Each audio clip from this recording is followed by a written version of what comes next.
You were here this morning, weren't you? No, I heard a meeting at the hotel. When will you move your office? At the end of the month, I hope.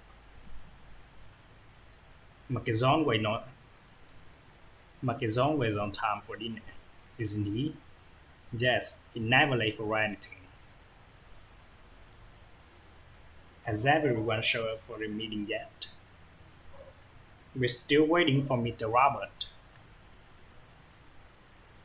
When is your new manager going to start work? Next Monday will be his first day. How much longer should we wait for them to arrive? Let's just wait another few minutes. How long is the movie? About two and about two and about 2.5 hours. The meeting was shorter than expected, wasn't it? Yes, it was over in less than an hour.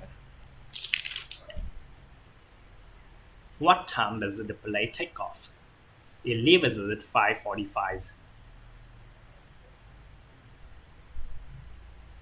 When is the appointment with Dr. Kavas? It's tomorrow afternoon.